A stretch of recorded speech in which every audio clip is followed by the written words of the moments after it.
अस्सलाम वालेकुम। मैं मुजीबुल हसन और आपको खुशामदीद कहता हूँ अपने इस यूट्यूब के चैनल पर। आज के सेशन में हम बात करेंगे बैक्टीरिया मेडिसिन के रिलेटेड। ये मेडिसिन बुखार में काफ़ी ज़्यादा इस्तेमाल की जाती है। अब फ़ीवर की भी कुछ टाइप्स होती हैं। अगर मैं आसान से अल्फाज में समझाऊँ तो एक तरफ हम एक्यूट फ़ीवर रखते हैं और एक तरफ क्रॉनिक। एक्यूट फ़ीवर वो आ जाएगा जिस फ़ीवर का 24 घंटे से कम दौरानिया होगा, जिसकी काफ़ी ज़्यादा वजूहात हो सकती हैं। गैस्ट्रिक फ़ीवर हो जाए या उसके अलावा बॉडी में कोई ज़ख़म वगैरह, चोट वगैरह लग जाए, उस वजह से फ़ीवर वगैरह हो जाए, या डिफरेंट और टाइप्स भी आप ले सकते हैं एक्यूट फ़ीवर के अंदर। लेकिन जब बात की जाए क्रॉनिक फ़ीवर की तो वहाँ पर टाइफाइड फ़ीवर या फिर मलेरिया का फ़ीवर या फिर डेंगू फ़ीवर भी आप यहाँ पर काउंट कर सकते हैं। ये टाइफाइड फ़ीवर और जो मलेरिया के फ़ीवर होता है उसमें काफ़ी ज़्यादा इस्तेमाल कराई जाती है। अब ना सिर्फ ये टाइफाइड या मलेरिया फीवर बल्कि इसके अलावा इन्फ्लुएंजा का जब वायरस फैलता है उन पेशेंट्स को भी आप ये मेडिसिन अप्लाई करा सकते हैं। अब इन्फ्लुएंजा के वायरस की मैं बेस्ट एग्जांपल आपको दूंगा कि जैसे कोविड का सेशन चला था। अब उस सेशन में हर दूसरे शख्स को ही गले की कोई प्रॉब्लम रहती थी, नज़ले ज़ुकाम की प्रॉब्लम। तो इस तरह की जब वबा फैलती है तो तब आप बैक्टीरिया मेडिसिन इस्तेमाल करा सकते हैं। ये जो तीनों बातें मैंने आपके साथ डिस्कस की हैं, जिसमें मलेरिया, टाइफाइड और इन्फ्लुएंजा, ये तीनों इस मेडिसिन की प्रैक्टिस गाइड के अंदर की पॉइंट्स या आप मेन सिम्टम भी इसे कह सकते हैं, वो इलामात आ जाती हैं। इन तीन इलामात की बिना पर आप ये मेडिसिन बेशक इस्तेमाल करें। अब जो हम आगे मेन सिम्टम्स के रिलेटेड डिस्कस करेंगे, वो मेन सिम्टम्स डिफरेंट होंगे, जिसमें पेशेंट की ज़ाहरी हुलिया वगैरह आ जाता है, उसकी कुछ इलामात आ जाती हैं, या फिर पेशेंट क्या खाने का जी करेगा, किस तरह रहने का जी करेगा। ये सारी चीज़ें हम इसकी मेन सिम्टम में डिस्कस करेंगे। अब हम इस मेडिसिन की मेन सिम्टम्स के रिलेटेड डिस्कस करते हैं, पर इन मेन सिम्टम को डिस्कस करने से पहले एक पॉइंट यहाँ पर बताना चाहूँगा कि जब भी किसी शख्स को फीवर हो तो वहाँ पर काम बनता है कि उसकी काज लाजमी ढूंढें। मैं हर अपने सेशन में ये बात कहता हूँ कि हर बीमारी की काज लाजमी ढूंढें, उस बीमारी की वजह क्या आखिर बन रही है। अब बुखार जब किसी पेशेंट को होता है तो वहाँ पर टेस्ट लाजमी बनते हैं, जिसमें ब्लड सीपी तो लाजमी कराना चाहिए, जिसमें होमोग्लोबिन चेक होता है, वाइट ब्लड सेल वगैरह, RBC count, platelet count, DLC, ये चीज़ें लाजमी चेक की जाती हैं। अब जब ये चीज़ें चेक होंगी तो अगला अब दूसरा टेस्ट आपने वो कराना है। अगर बुखार की रीज़न आपको लग रहा है कि मलेरिया बन रहा है तो फिर आप मलेरिया का टेस्ट कराएं। अगर टाइफाइड के रिलेटेड है तो फिर टाइफाइड, नहीं तो डेंगू के रिलेटेड आपको शक बन रहा है तो फिर डेंगू का टेस्ट आप कराएं। अब जब बात की जाए टाइफाइड टेस्ट की तो वैसे तो नॉर्मल जो इसके टेस्ट होते हैं टैफीडाल या फिर विडाल टेस्ट होता है।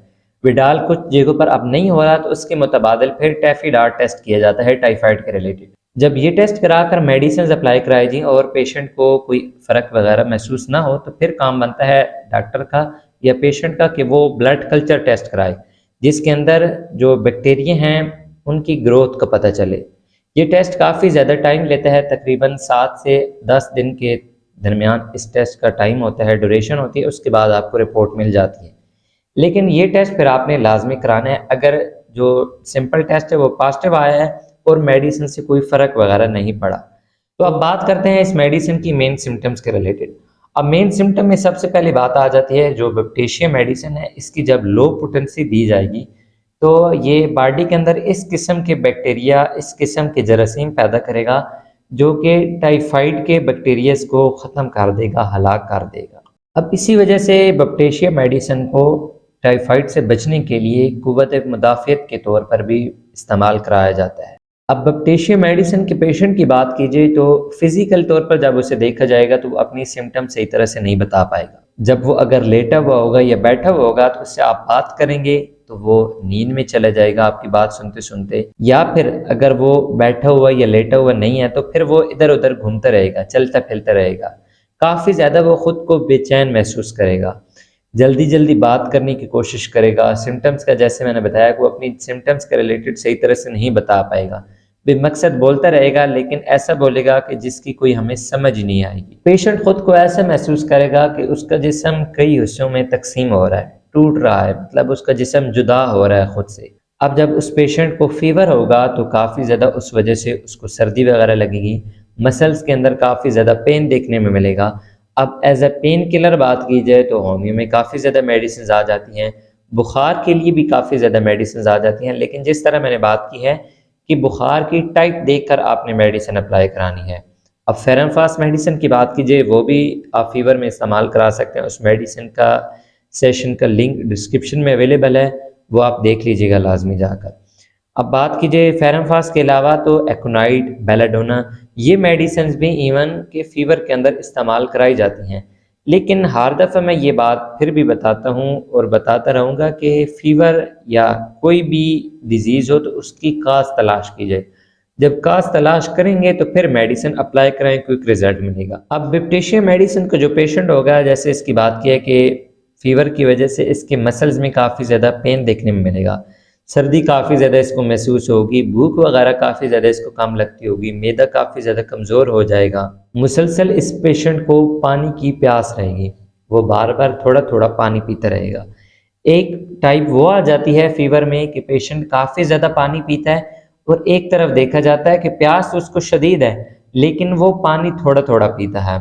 उसके अलावा कोई भी स्कील चीज़, कोई भी सॉलिड चीज़ वो नहीं खा पी सकेगा। जब भी उसको कभी भूख लगेगी तो वो सिर्फ लिक्विड चीज़ ही इस्तेमाल करेगा, लिक्विड चीज़ ही आसानी से वो निगल सकेगा।